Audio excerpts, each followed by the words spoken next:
Omubamabamu watulile ngoma. Consistency enables one to achieve his or her goals. But that responsibility comes with its own challenges. When that time of the month comes, it's never easy, but I must be ready. Mukunkala kwangu pano padera, nosebenzera abana. Masiku yanangu, yomvwika bwino. Lomba yakini, omvwika lini bwino. They say you look after wealth, but knowledge looks after you. In all my years as a wife and as a mother, something always had my back in painful times. For fevers, headaches, muscle aches, and backaches, the recommendation is Panadol. Panadol. Panadol. Panadol. Panadol. Pharmanova, saving lives since 1980.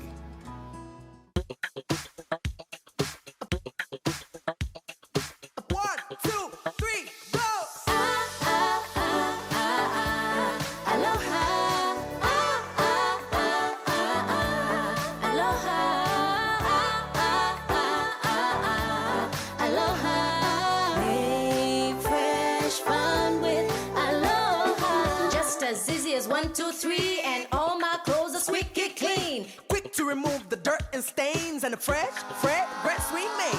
Never seen nothing like it, that's exactly why I like it. So whether color white or black, it brings a new right back. Aloha. Aloha. Aloha.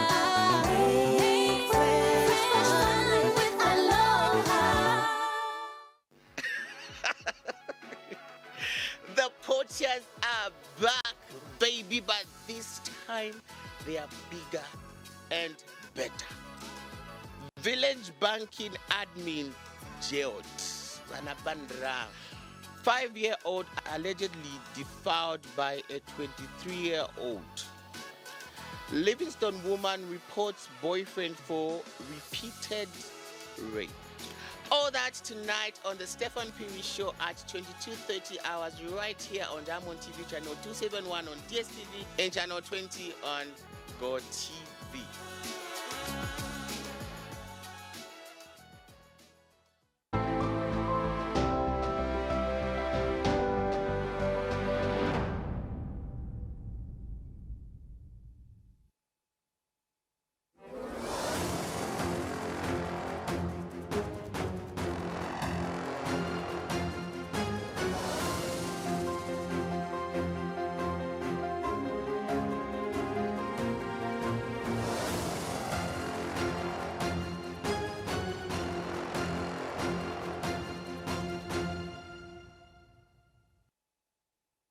The long-awaited 1st of September is here. This is a very special day for us at Diamond TV because this month, Diamond TV begins the official countdown to the 2021-2026 general elections.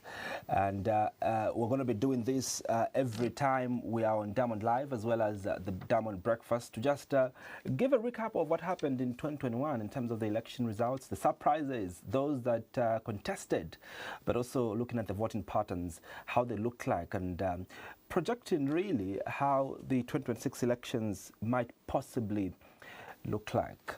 Thanks so much for joining us. My name is Andrew Mwansa.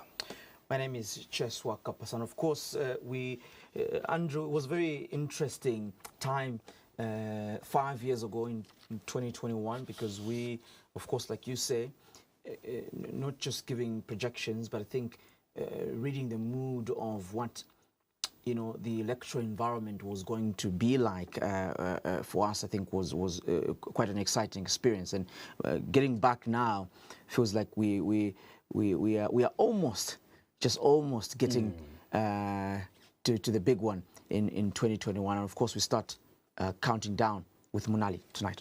Certainly, let's start the show with Today in a Snap.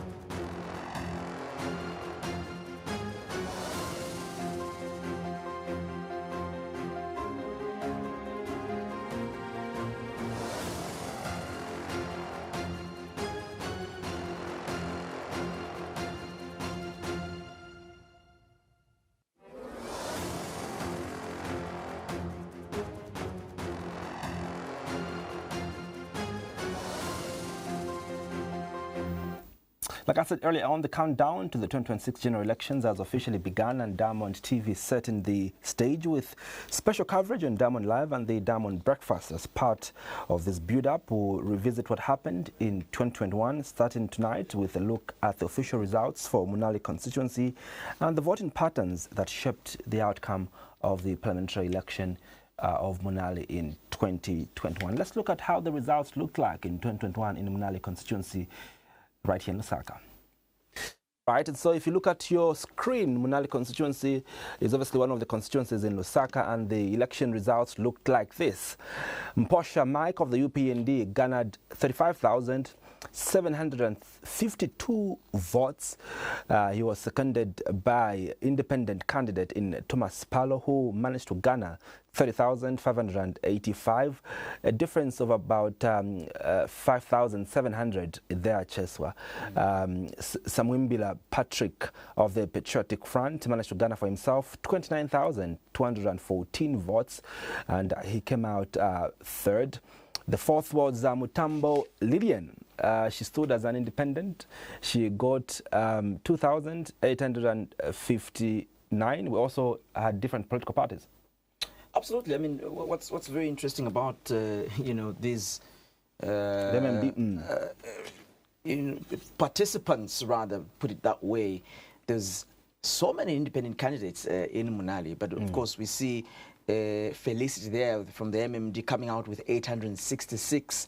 You've got Semba Chimbalanga, an independent as well, with 587.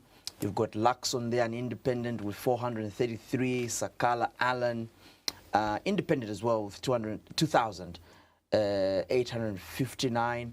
And then you've got Mwale Kauta, who stood on the MMD ticket with 866. Masia Andrew, independent with 587, as well as Ngumayo Godfrey, independent with 433. So you could see the independents were very hungry for this seat, if you like to put it that way. But I mean, also quite worth noting is what happened even just before the results were officially announced. I think we can see even from this here how close it was between the winner, the person who emerged as winner, who's the current member of parliament there, Mr. Mike Mposha, and Thomas Palo. I think at some point, if we can recall, there's a point where some people have been announcing that Thomas Palo had won the election, but eventually we got the final results and we saw that it went in favor of the UPND through Mr. Mike Mposha. But what is also quite interesting is the turnout, the voter turnout there, looking at over 68% of the registered voters who were there, were able to cast their vote, and looking at the total of over 101,000 total votes cast. And it'll be interesting to see from the number of registered voters that we'll have for 2026 compared to those who actively participate in the election. What's interesting to note also is the fact that the second person who came out second is an independent, and this was at the time when the Patriotic Front was a ruling party, and they came out third, in that election. For me, it gives me a picture that the voting pattern within Munali, is a bit different, because people don't necessarily go for a political party. They go for an individual, and I think these results speak for themselves, because you would obviously think that the Patriotic Front was going to come out second, even though the difference, if you look at the difference in numbers between the Patriotic Front, Samumbila Patrick of the Patriotic Front and Thomas Palo, who is independent, there's just, slightly over 398 votes, that is between them.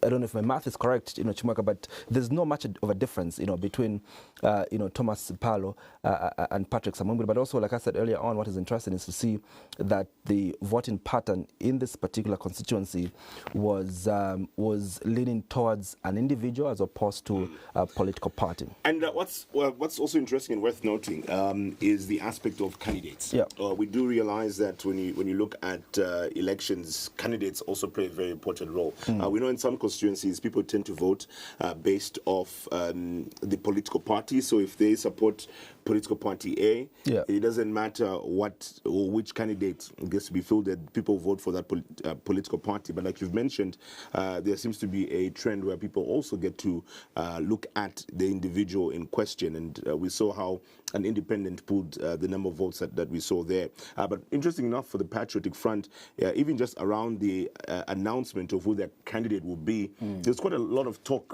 within the party, and even for those who were observing outside, because, for example, there's a man by the name of Mr. Crispin Chinda, who's been a community leader, and he has been doing a lot of work within the constituency. I think a number of people thought that this would go in favor of Mr. Crispin Chinda, that he would be adopted by the Patriotic Front in 2021, but we saw that that was not the case. Mr. Patrick Samuimbila became the choice of the party, and after the defeat, some people began to link it towards that, something that was not just unique to Mnali constituency, but I think a number of constituencies across the country where you had members of the different political parties, especially the PF, who felt that if certain candidates had been adopted, they perhaps would have won.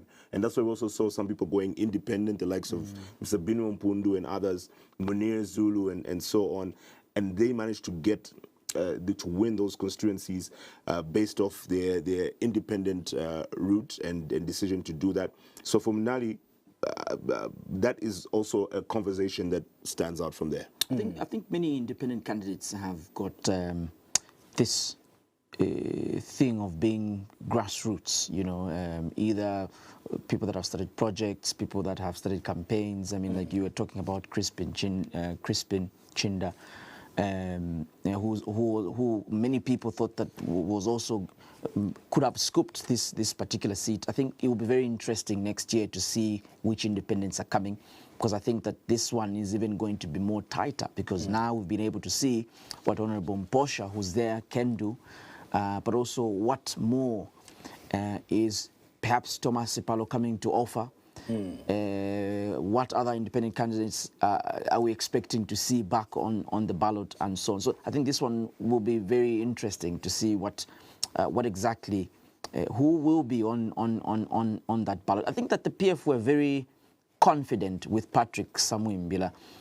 And I remember that this was a very big conversation with Patrick, because he came here on the program, resigning as a civil servant, and we did speak about it, that he was going to scoop this particular election. But I remember vividly. I think I went to cover the announcement of a candidate of the Patriotic Front for Mnali, and the announcement was at Melsim Lodge, where Patrick Samuimbila was announced as candidate for the Patriotic Front.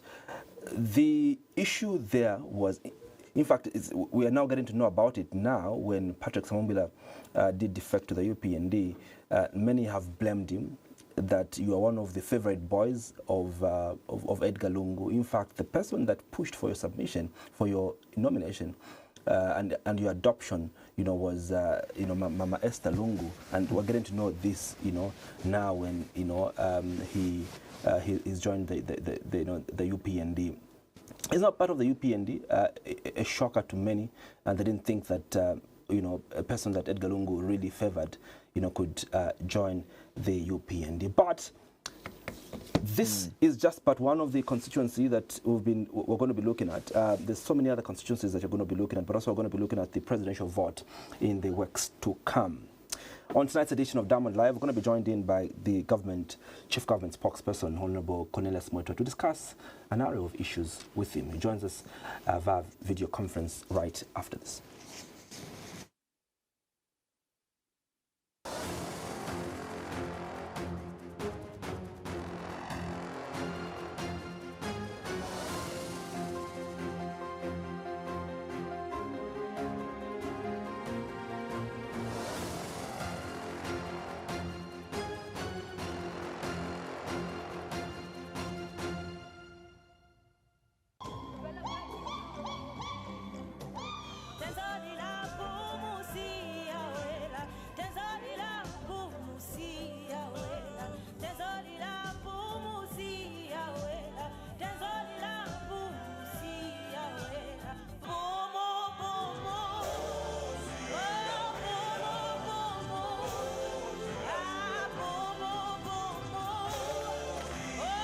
To know where we're going, we must remember where we're coming from. Boom. Never forget home. Welcome to an electrifying new epic of agricultural shopping. Nestled in the bustling Lusaka showgrounds, the Nemkim Agri Division is more than just a store. It's the lighthouse of advancement, searching for top-notch biosecurity, cleaning, and pest control solutions. Attention! Local businesses, your quest ends here. Get ready for a thrilling journey in agricultural retail.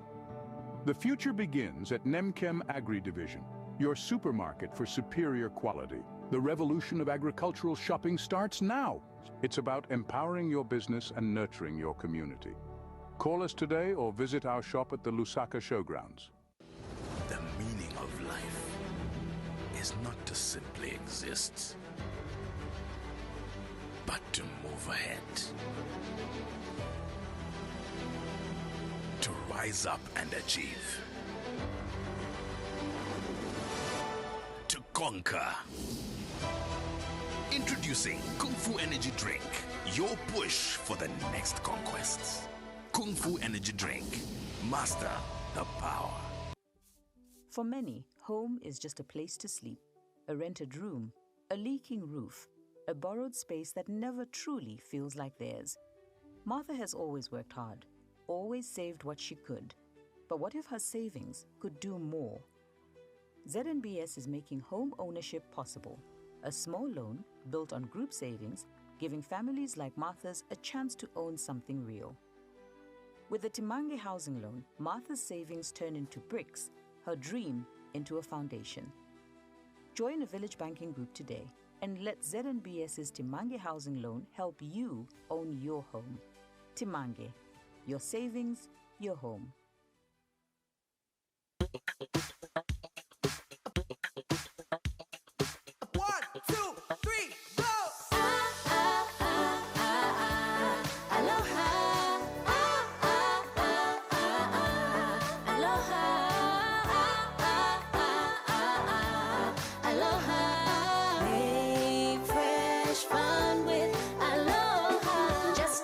As 1, 2, 3, and all my clothes are squeaky clean. Quick to remove the dirt and stains and the fresh fragrance remains.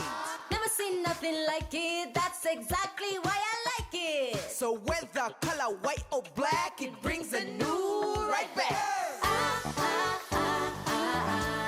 Aloha.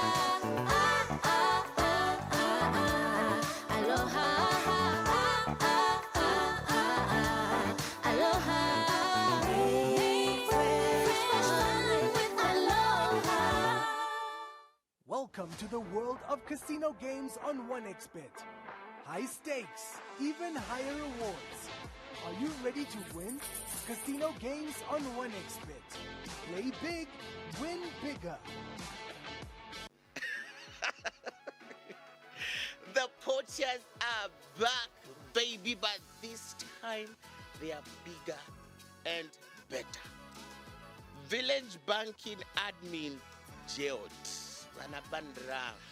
5-year-old allegedly defiled by a 23-year-old. Livingston woman reports boyfriend for repeated rape. All that tonight on the Stephen Piri Show at 22:30 hours right here on Diamond TV channel 271 on DSTV and channel 20 on Go TV.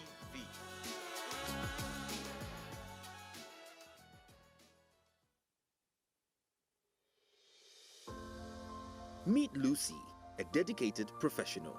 Her days are filled with meetings and deadlines, but there is one thing on her mind: getting motor insurance for her brand new car. But I need to get my insurance done though. As Lucy begins her car journey, excitement fills the air. But she knows there is something crucial missing: safety and protection. The fear of being pulled over by traffic police looms over Lucy. She dreads the complicated and time-consuming process of getting insurance. Will she find a solution? Enters MGen on my WhatsApp. Just a chat away, this service transforms the way you buy motor insurance. It's not just efficient, it's also extremely convenient. With MGen on my WhatsApp, Lucy can now focus on what truly matters: her journey, her ambition. Insurance simplified. Text HI to MGen on my WhatsApp to easily buy, renew, or validate your insurance. When it's worth it, it's worth talking about. Today, start big with Big Tree Cornflakes. Big Tree Cornflakes.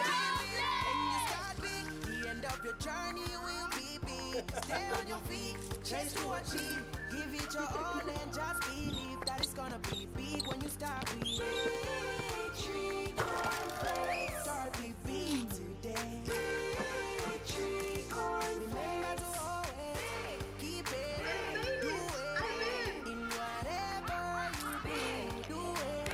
Keep it in whatever you do. Today, the best maize grain Zambia has to offer are perfectly toasted into golden flakes that pack a big crunch. Today, start big with Big Tree Cornflakes.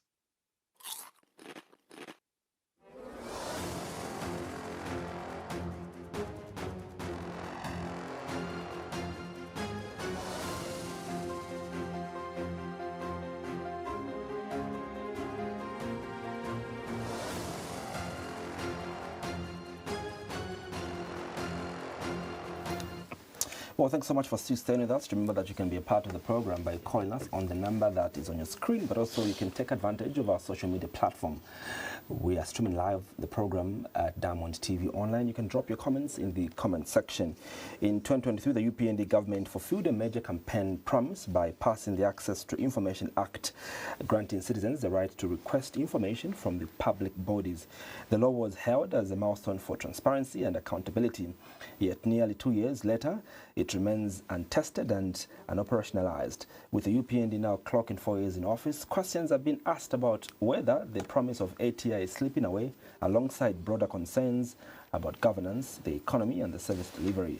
On tonight's edition of Diamond Live, we're going to be speaking to the Chief Government Spokesperson, Honorable Cornelius, who also is Minister responsible for Information and Media, as well as Choma Member of Parliament. Gentlemen, before Honorable joins and speaks to us, just last week, Chimweka, we were discussing the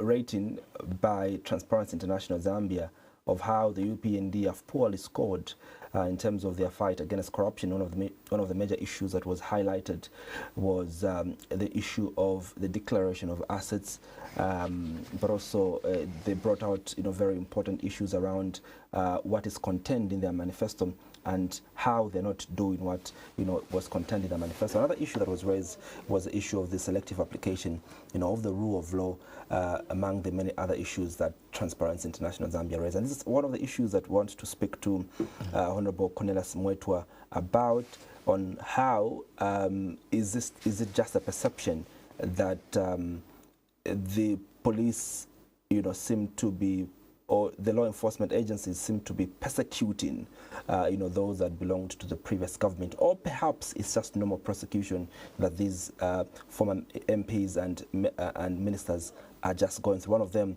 today, who was handed over a 3-year jail sentence with hard labor, is former Minister responsible for Lusaka, Honorable, Bowman Lusambo. This is just but one of the cases that he's been found guilty in, and he goes in for another 3 years.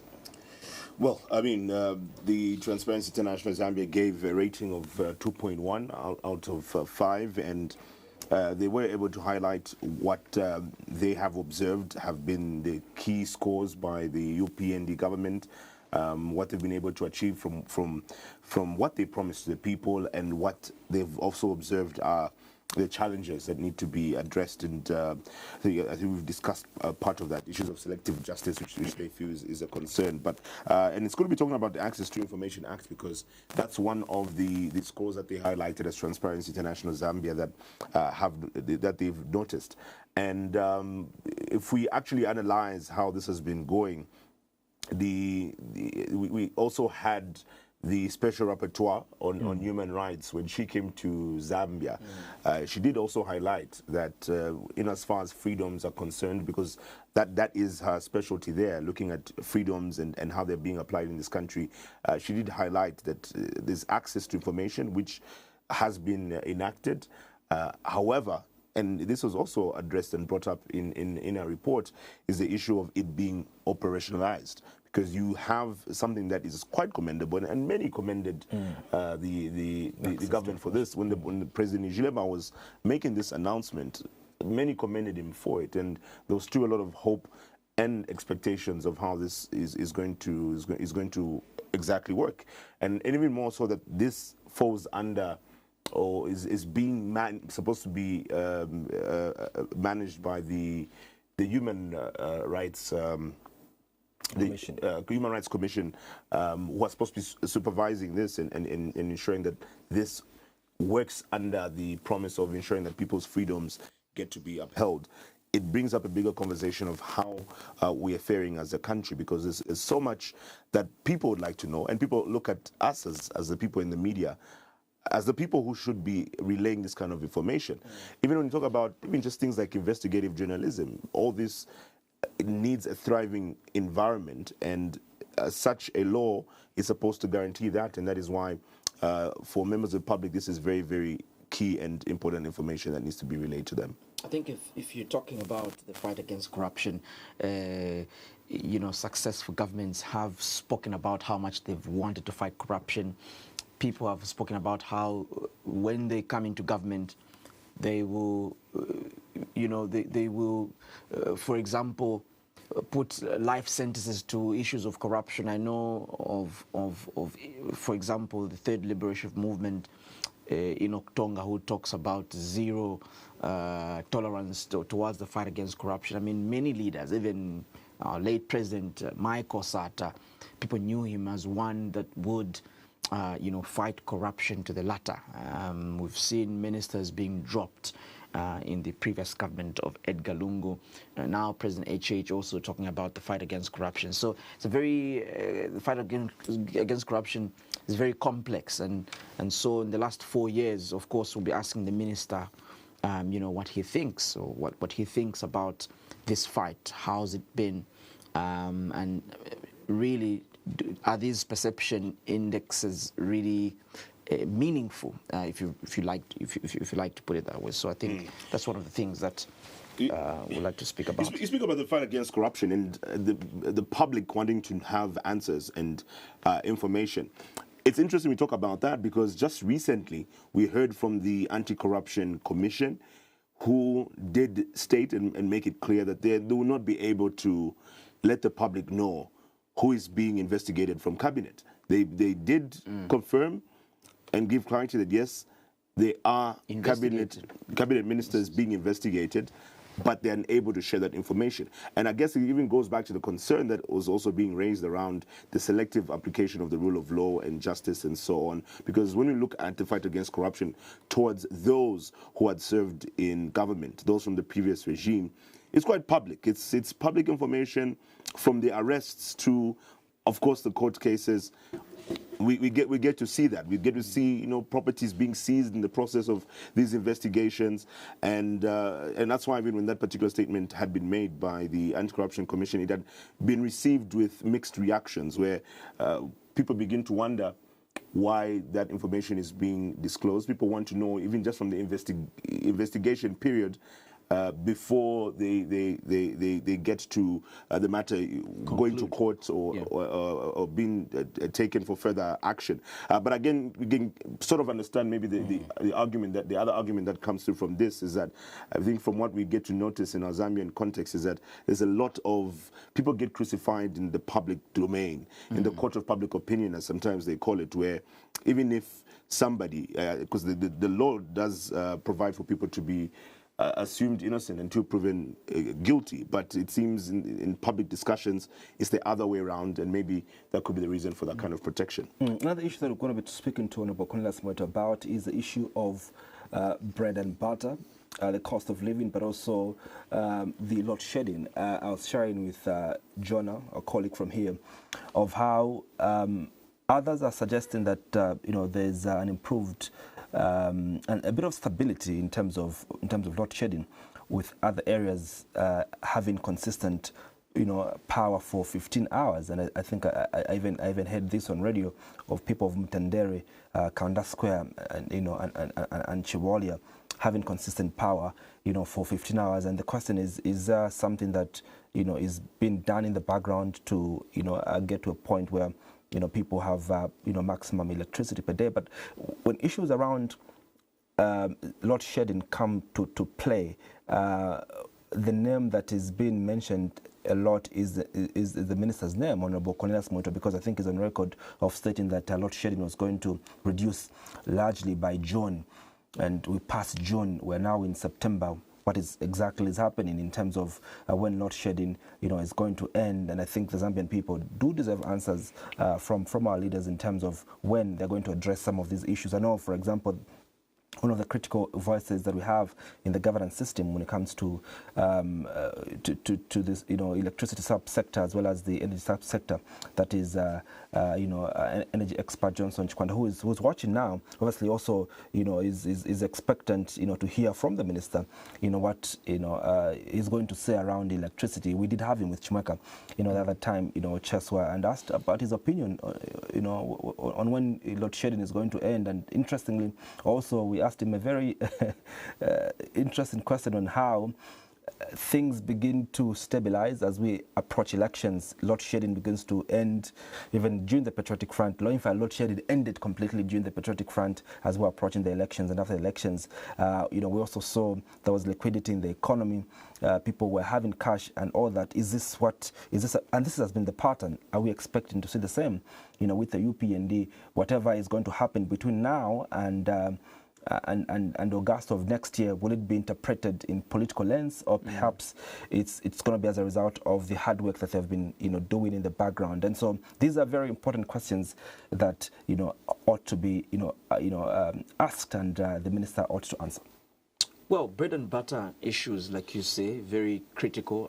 The Jesuit Center for Theological Reflections always gives us those projections and SIMS issues around inflation. And now you're talking about electricity. We talk about fuel every month. There's been debates about the issues around adjusting, fuel prices monthly and so on.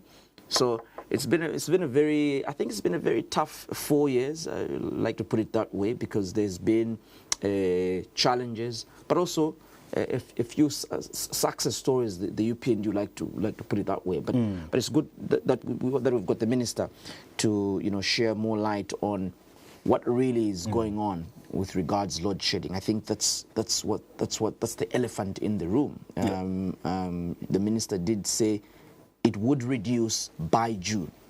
I think he didn't say it would end. I think he said it would reduce by June 2025. So it will be good to get some clarity on that reduction, really, this evening. Chief Government Spokesperson, Honorable Cornelius Mweetwa, thank you so much for joining us on tonight's edition of Diamond Live. Honorable Minister, good evening. Thank you so much for making time to be part of tonight's edition of Diamond Live. Thank you very much. Good evening, and thank you for having me. Minister, some critics say Zambians were duped on the Access to Information Act because of the fact that it has taken so long for your ministry and this government to operationalize this beautiful piece of legislation. What is happening, Minister?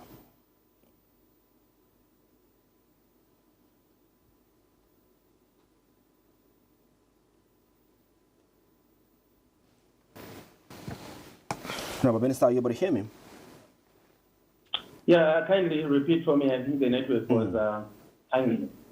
I was asking that critics are arguing that you duped the Zambians on the Access to Information Act. And the reason for why they feel duped is the fact that up until now, from the time that it was enacted, it has not yet been operationalized. Would like to find out, Minister, why are you taking long to operationalize, the access to information?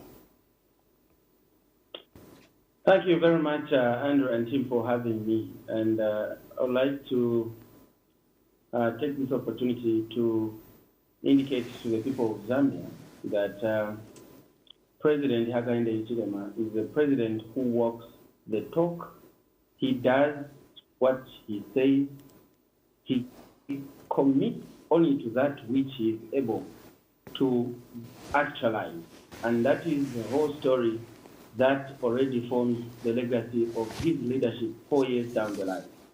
Coming to the issue of the access to information, this is a very straightforward matter, which I think that you agree with me that had accumulated dust from about 2002, there about when it was first introduced to Parliament through the then Member of Parliament for the UPND for Livingston constituency, Honorable Sakuya Scota. And then it was shelved from that until 2023, which is more than 20 years. And President Hakainde Hichilema is the first president under whose leadership this has been actualized. And on 23rd December 2023, the president did assent to the Access to Information Bill after it had been passed by Parliament, thereby vetting it into an act of Parliament and therefore with giving it a stamp of authority of law that it became law as of 23rd December 2023. Then on the 25th June 2024, the commencement order was signed for that particular act, which I think you colleagues at Diamond were party to as we announced the signing of the commencement order. And 29th August 2025, which is this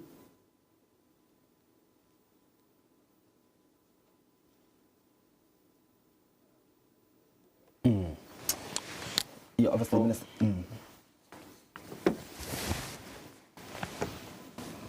Be myself and government printers were supposed to today as we speak, have released that particular SI, and I think that they will be able to do so tomorrow. And you may wish to ask a question.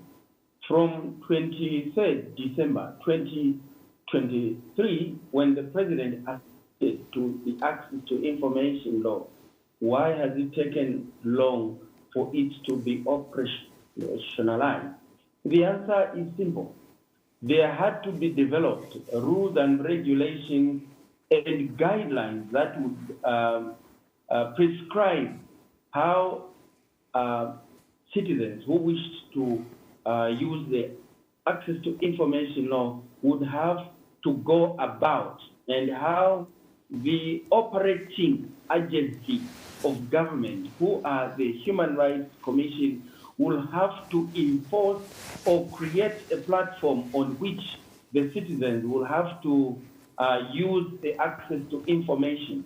So this had to be a process which was inclusive and consultative in nature, to which various stakeholders had to be brought on board to decide which rules and regulations had to be developed to ensure that there will be smooth operationalization of the ATI. And as I speak now, even the Supreme Court of Zambia has also already developed the guidelines of enforceability, and I can now ask the public to go out there and begin to utilize the avenues and opportunities provided for by the Access to Information Law.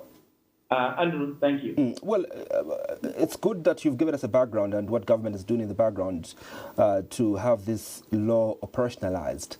But Minister, we are remaining with less than 9 months before Parliament is dissolved. And the Zambians would like to know, tonight, Minister, on the clear timeline when the ATI will be fully operational and functional. When do we test, this law? Well, I have indicated that the Supreme Court has already prepared the rules that the Human Rights Commission will apply to adjudicate matters relating to the rights to accessing information. And I think that I've also indicated that as of today, the day for which the government printers should have published the statutory instrument, the ATI has come into operation. And once I'm told now, I had to find out why they didn't do so today, that tomorrow it is most probable that they will publish the statutory instrument giving effect to the operationalization of the access to information, which was already signed. And once that is done, then the public can now to go to relevant government institutions where they wish to seek public information for the purpose of accessing the same, serve to indicate that now our ministry, which now includes you, dear colleagues from the media, we do have a huge task to now get these rules and regulations and guidelines that will govern the utilization of the access to information law out there to be explained to the public as to the meaning, so that people know exactly the extent to which they can seek public information. As you know that as you enjoy a particular right, there are certain clause, back, provisions that ensure that that particular right is not enjoyed in a limitless space. So that is now the job that we are remaining to do, to go and sensitize the public so that as they go to look for information, they know exactly the presence within which to operate as a mandate and as a given right. Now, Minister, just on that point of sensitization, maybe we can also use this platform now to do a bit of that, because when we talk about the access to information law, there's a lot of expectations that members of the public have when it comes to this. But just as you've mentioned, there is to a certain extent to which this can be implemented. Let's talk about what the limitations are, because for others they may see it as one of those laws that exists on paper, but does not actually yield the results that people will be expecting. So just give a bit more context when we talk about what can come out from this from the ATI and some of the information, the limitations as well, with what one can get out of it. Thank you very much. I think that the limitations are pretty what one would expect a reasonable and predictable law to be able to provide. For instance, that there will be certain information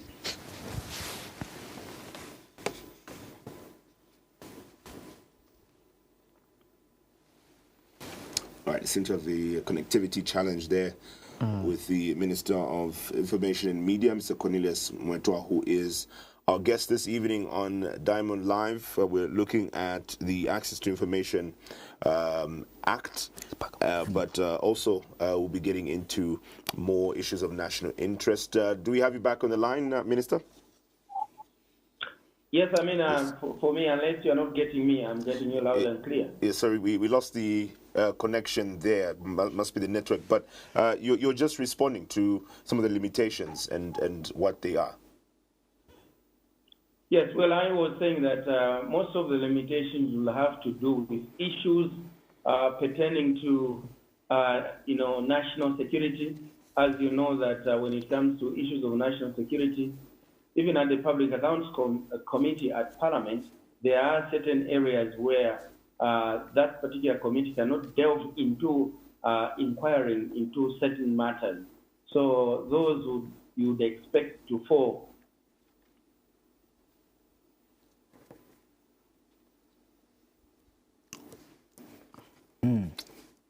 Seem to have lost the network there again. So it's good the minister is talking about issues of national security, because I think this has also been a a challenge when you talk about, for instance, political parties who would love to assemble. The police, for example, always say that we're unable to allow you to have either a protest or anything of that sort because there are issues of security and so on. But I think that the minister is back. Minister, you were just responding. We seem to have lost you again there. Please go ahead.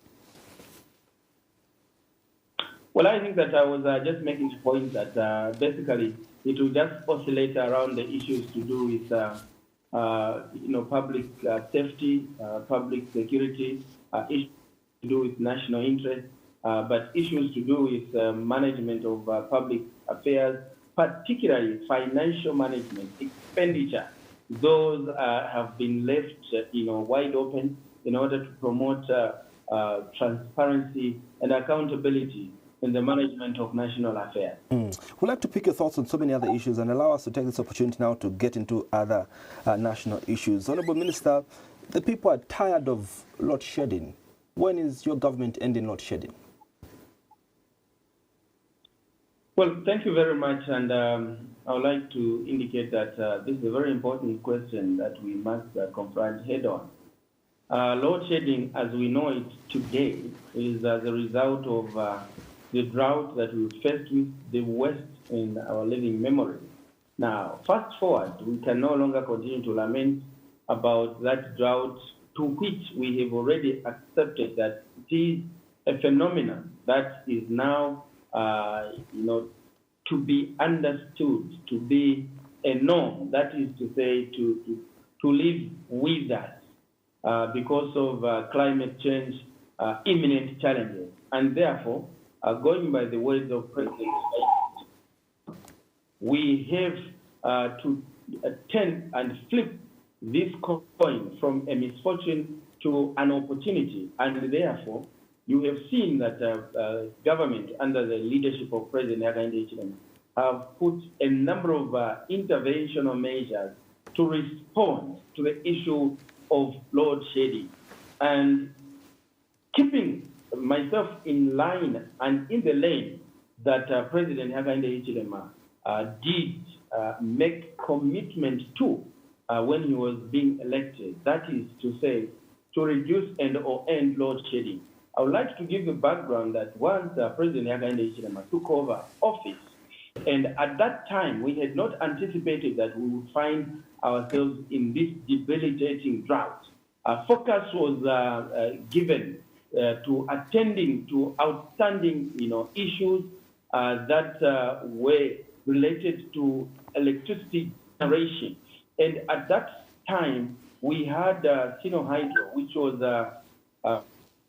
in Kafue Gorge Lower, to produce 750 plus 12 megawatts with only one generator or turbine firing, because only had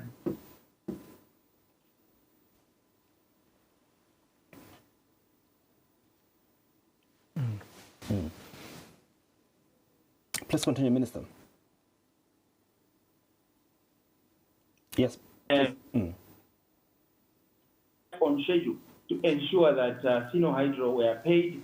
And you will recall that I think in November 2022, President Hakainde did actually commission all the 5 turbines firing in full, producing 750 plus 12 megawatts. That was the major milestone. That if today we had sufficient rain, we were not going to be talking about the issue of load shedding. The second issue that President Hakainde tackled head-on was the issue to do with Mamba Collieries, which was owed $590 million United States dollars, inhibiting its capacity to begin the construction of Phase 2 Mamba Collieries to produce another 300 megawatts of power. And I can also now, report, which you already know as in the media, that President Hakainde managed to mobilize resources and did groundbreaking, at Mamba Collieries for the construction.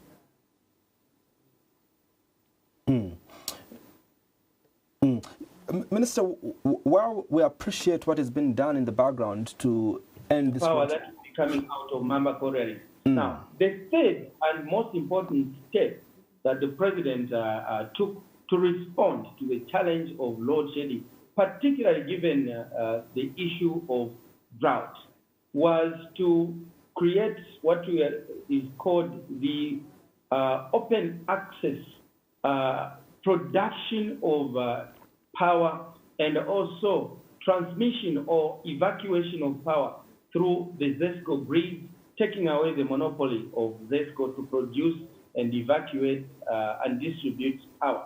That has seen investment flows coming through from the private sector. I'm guessing that does. Yeah, I'm guessing that does not respond or answer the question of when is load shedding ending, Honourable Minister. Ending load shedding, Andrew, is not 1 + 1 = 2, because it has to respond to the demand which is currently in place and the deficit. And I think the last time I checked, we are at about 590 megawatt deficit of power as a country. And only is it last month or so, or the other month, that we saw President Hakainde Hichilema open, Chisamba solar, producing 100 megawatts, with another 100 megawatts that they have already begun to mobilize to construct within a directive of the president that they must do phase 2 within less than 8 months. And a number of other solar plants are coming on board. Here in Choma, where we are, we do have investment for 100 meg. So correct me if I'm wrong, Minister. I think ending load shedding should be 1 + 1 = 2, because you have to get these together. That is progressively responding to ending load shedding.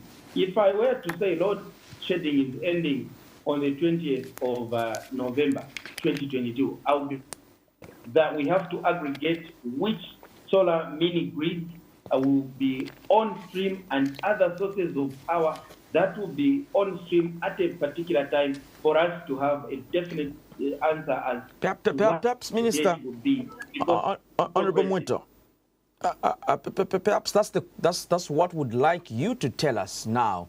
Is it possible to tell us when exactly load shedding would end, or is it not possible? Are you telling the people that there's light at the end of the tunnel, but you just don't know when this light will show? Well, I want to indicate here that it is anticipated that by December this year, we should begin to see a meaningful dent on load shedding because a number of mini grids, electricity mini grids will come on stream.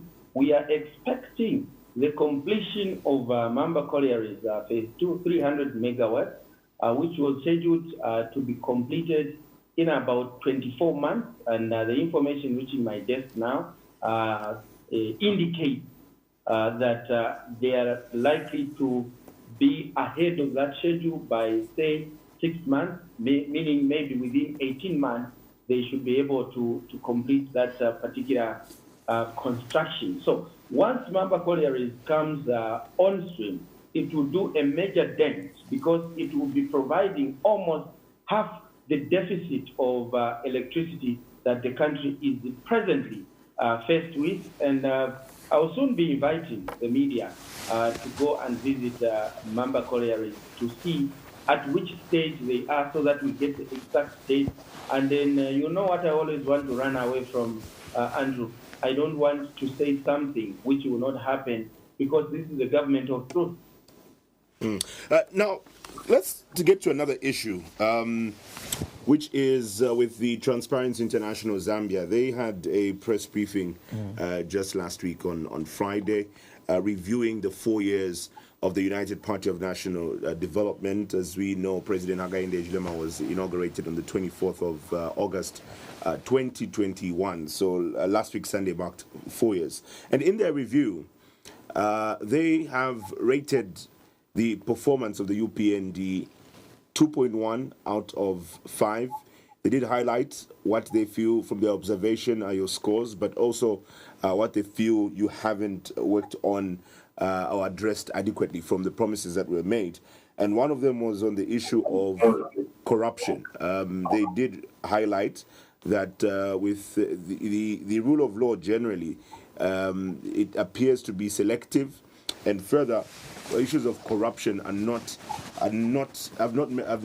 met the expectation because they've highlighted some other examples. For example, President Njilema not declaring his assets, yes, in consideration that by law he's not obligated to do so, but this being one of the examples in terms of transparency through the fight against corruption, among others.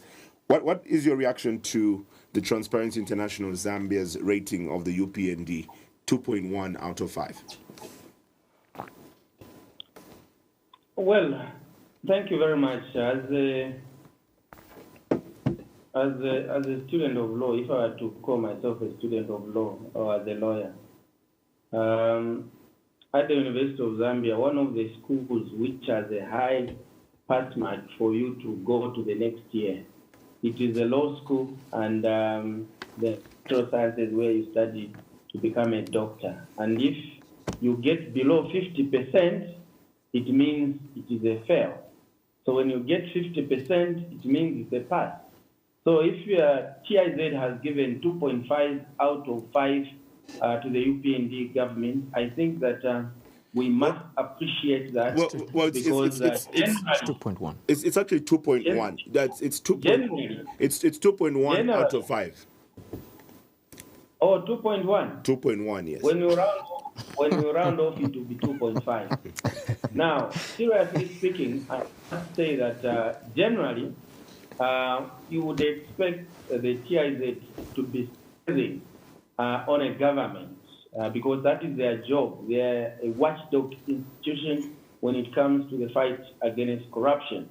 But you must have consolation in the knowledge that this is the same institution which, under their umbrella, TI International, Transparency International, has in the last 4 years of the UPND New Dawn administration rated Zambia to be making progress in the last decade or last 15 years. We have only made progress in the positive direction twice, and this twice has been under the UPND, administration. Before then, in the last from 2008 or so, we have not made any step in the direction of positive, display. We've always been regressing. We've always been gravitating and moving towards the direction of the worst performing countries under the New Dawn administration, and precedentedly so. Within 4 years, we have moved 2 times upward notches, meaning that at international level, the Transparency International recognizes the efforts that this particular administration has actually achieved. You also agree with me that what has actually blared the progress that has been made is the politicization that has come on board, where those who have been found wanting to account on how they utilized the authority of office that they held, and also how they utilized their encounter with public resources and national affairs, including decision making. When they have been made to account, they have rushed to call out a scarecrow. They know this is political persecution, this is ethnic persecution, all sorts of names.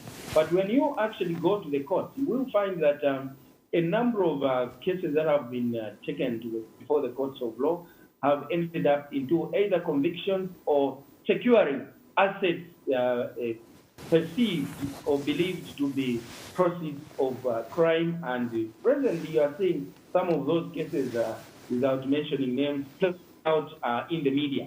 So TIZ me having worked with them at very close quarters, both as Ungasu president and also as president for African Parliamentarians Network Against Corruption for 10 years working with them, I know that if they have given 2.1 out of 5, it means that the government is doing rather well, but that they cannot give, government much greater marks because fighting corruption is an ominous task. There is a lot more work, to be done to end or reduce corruption, particularly systemic corruption, which has been embedded in the DNA of the government bureaucracy, as we have witnessed with the Zamsa issue. But when it comes to political leadership and the political will of President Hakainde Hichilema, no one well-meaning can actually question the president's tenacity and his focus and his drive to fight corruption without fear or favor, without discrimination, without favoritism, without being selective. Minister, I'd like that is really under the of the rule of law. I'm just on corruption. I mean, it's always been a debate to name people that are being investigated. I mean, the Anti-Corruption Commission told us that indeed there were ministers in cabinet that were being investigated. What are your thoughts on that? Because this is not the first time that there's public outroar on people calling for these agencies to name these public figures, these public servants out in public. What are your thoughts on naming these individuals? First of all, I will speak as a citizen. But of course, I have a position to which I can't run away from. I would, if I were to speak as a citizen, I would have been desirous that the ACC, when they make statements, they should make statements that they must substantiate. They are not an entity of government that should go and sound an alarm bell. And when people run to ask to say, what is it that is a matter of emergency, they say, no, we are just ringing the bell. You can't, play a scarecrow kind of a game when you have integrity of people you are putting at stake. I think that it is incumbent upon them as an autonomous body to respond to that question. Who is it that they are saying they're investigating? Because we are now talking about... Are you not part of them? We are now talking about access to information. Feel free now that the access to information has been operationalized to go and call them up. Let them mention who exactly they are investigating, if at all there is any. Because they can't just make a statement, if at all they make that statement and then decide to keep quiet, because then the veil of speculation is likely to cover everybody. As far as I know, I'm not aware, as chief government spokesperson, I'm not aware of any minister who is undergoing investigation by the Anti-Corruption Commission. Well, the agency has told us themselves that there are, I mean, they are the ones that are investigating. But I think my question was stemming from, I mean, the previous government. You yourselves, when you were in the opposition, you sounded alarms that on ministers to be fired, to be dropped because they were undergoing investigations. And former president, late President Lungu, did even drop some of his colleagues in cabinet. And I was asking, based on what seems to have been happening in the past, would you wish that these ministers are named, and perhaps what must happen in future, if you like to put it that way? Cheswa, that is very straightforward. There is no time at which we called for dismissal of ministers just by a statement in the wind. I do recall very well that there were times when the ACC would come out and tell the public that they are investigating a particular minister. They would name a particular minister to say such and such a minister. We have, invited them for investigation. We think there is a case. They would even tell you that they have a prima facie case. They have taken the matter to court. It is at that stage, pursuant to the rule of law, firstly, acknowledging that the law does deem any suspect to be innocent until proven guilty, that we would, that in national interest and in respecting democratic tenets, ask the president then to relieve those who had been named and have been, interviewed with by the ACC and found with a plausible case to be taken before consideration of courts of law that would then ask out the president to take action on those people. I can now indicate to you that if there were to be a minister investigated by the ACC, no one would ask President Hakainde to dismiss or relieve that minister of that job.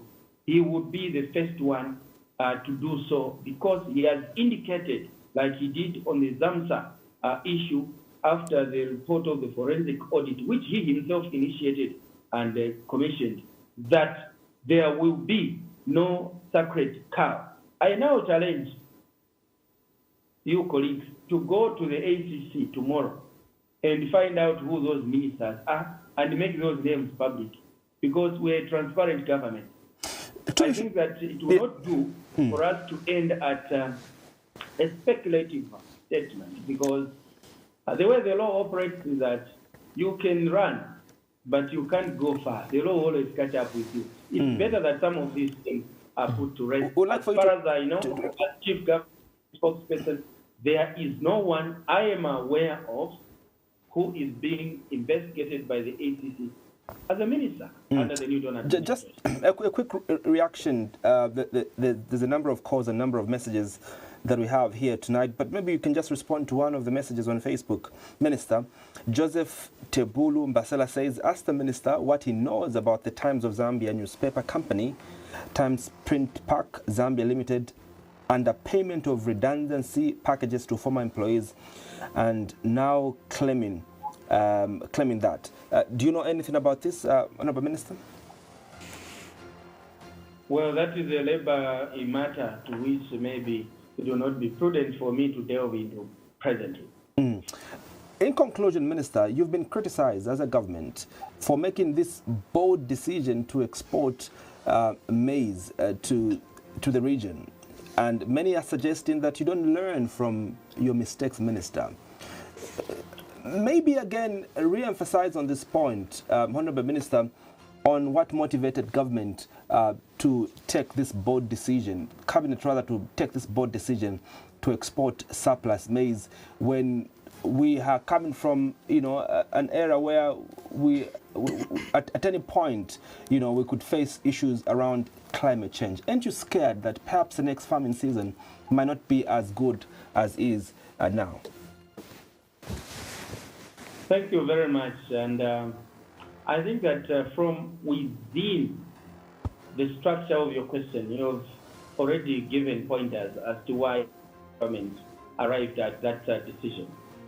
You have said why government decided to authorize the exportation of surplus. So that is a surplus.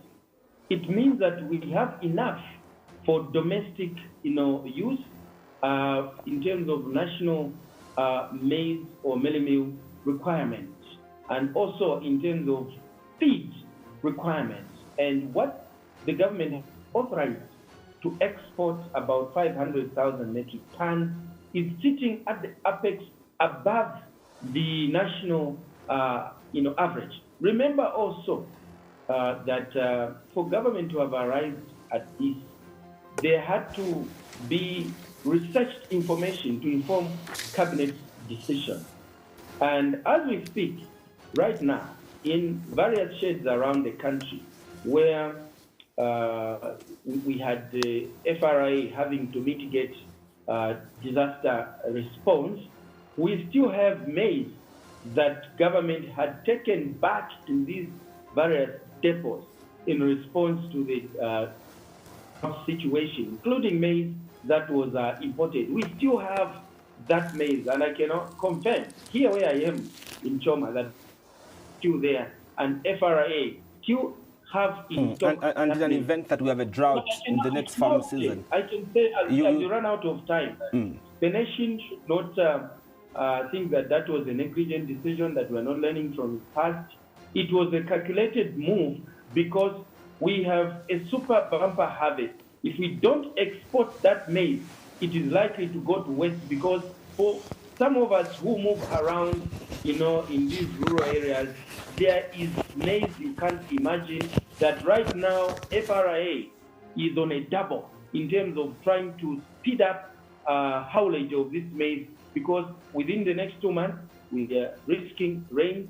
And government also, remember, decided that FRA should continue to purchase this maize beyond the target that they had initially set out, because we realized that most farmers are bringing their maize to FRA because FRA is giving a premium price than other private buyers who this time round are not taking advantage of our people, because our people have decided to take their maize to FRA, and that is where they are getting a good price, and government does not want to let them down. So because FRA will buy more than is necessary, even for strategic maize reserves, that decision was made. And further, remember that there are investments that are being put in place, that even as we export, there is a running program between FRA and commercial farmers for contract maize production, that even before we go to the next harvest of the maize for the next rainy season, again, the commercial farmers, through contract farming, are going to produce early maize and irrigated maize to sell to FRA, possibly as a mitigation measure in case we do not have good rain. But the good news out there is that meteorological experts have already informed us that this year we are likely once more to have a good rainy season. So it was a well-informed decision to ensure that our maize does not go to waste. We sell it, we make money, pay farmers, so that in this coming season we can produce even more, so that we continue to feed the nation and the region. All right, Honourable Minister, thank you so much for making the time to agree to speak with us and to the nation on a number of issues that Zambians would have wanted you to respond to. Thank you greatly, Minister, for making the time. He was joining us via video conference in his constituency in Choma, where he is currently commissioning a number of projects under CDF. But gentlemen, that's our conversation with the Minister responsible for information. Thank you for having me. All right. Absolutely. Well, we'll be back on Wednesday, I guess. Up next is the Stephen Piri Show. Enjoy the rest of your night. Bye-bye. Good night.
sprinkle some spring onion. Have you heard about the lady who knows how to cook? She makes the best noodles with a special look. She adds in to veggie, spices and meat, and serves them hot and fresh down in every street. Mama Binta noodles, hey, you make me smile. Mama Binta noodles, tasty every time. Mama B is making Binta tonight. Mama B is making Binta tonight. Mama B is making Binta tonight. Mama B is making Binta tonight. Better Binto. What's better than your bestie? A bestie with blockbusters and bedtime cartoons.